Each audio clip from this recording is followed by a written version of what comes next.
Hello there. My horn has been going off for the past 3 nights. It terrorized the family and maybe the whole neighborhood. It chooses to go off at 3 a.m. 2 nights at 3 a.m. and the other night at 6 a.m. And the weather was cold outside and you have to put some clothes on, and that horn honking, terrorizing the whole neighborhood. I had to find a solution for it. I tried working hard with the horn fuse, the horn relay, the wiring. Nothing was wrong. And finally, I had no choice but to look at the manual where the horn switch is at. I did some research, of course, and it all pointed that if it's not the relay or the wiring, it must have something to do with the switch inside the manual. And the problem with that is that the manual has also the airbag, the driver's airbag. And I had to make a solution for this. And looking at the manual, actually, it tells you that thing must be replaced. You cannot do any work with it. But I do not intend to give up on this. Anyway, I had some trouble with my airbag. The indicator was going on. There was some kind of disconnection in the wiring between the seat belt and between whatever sensor in the front. Anyway, I had some trouble with it, so I decided to get rid of it. If I want to buy a manual anyway, so why don't I give it a try and see if I can fix that horn and see what the problem was. So, like I said, that manual was made to be replaced. See, it's fixed by about 10 rivets, aluminum rivets, about size of 5 millimeters, I believe, rivets. Okay. So in order to get inside that unit, you need to drill those rivets, aluminum rivets. It's not that hard to do that. There are 10 of them. So you get something like about 8 millimeter drill bit, and just remove the heads of those rivets in here until you get this thing open. If you do your work carefully, you might be able to keep your airbag. You can do that. I found out later on that you can do that if you work real careful. And anyway, if you intend to replace it anyway, so doesn't matter really what's going to happen. You do just whatever you want to do. And by the way, if you still want to have your horn, it's easy to just, take that connector out in here, put some kind of piece of the wire or whatever, and just put another switch on the side. But, drilling a hole in the steering of your car or on the side, that would look ugly. I didn't like the idea.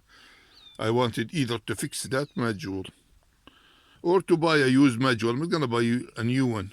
A new one, I believe, might cost $1,000, with that airbag in it. So you have to look for a used one, or just try to do whatever with whatever you have. If you are short in cash, just try and fix it. Okay. The idea that that thing was going at 3 a.m. in the morning, it means something. It doesn't go during the day, and what's the idea?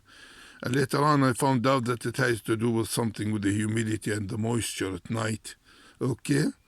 That somehow make the switch inside the manual connects, and that horn goes off like a crazy. So anyway, like I said, you drill the tip of the rivets, the 10 of them in here. Okay, and you open this thing up, and what do you find inside? You're gonna find inside, let me see if I can show you this, not really clearly. What's inside is something like a weird type of a switch. I've never seen something like it. That switch is like a folded paper with an area of 3 inches by 2 inches, and it's like a folded paper with copper on both sides.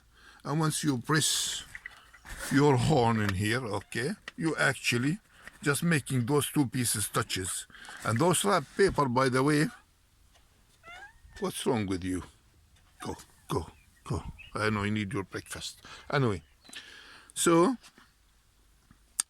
that kind of switch is, like I said, like it's round paper, okay, and both papers are glued. It's a plastic, of course. Both are glued, so if you are careful, you can open it easily. That wasn't hard at all. You open that switch in there, which, like I said, is an area of something about 3 inches by 2 inches, okay. You get a sandpaper, very soft sandpaper, and just sand it, okay.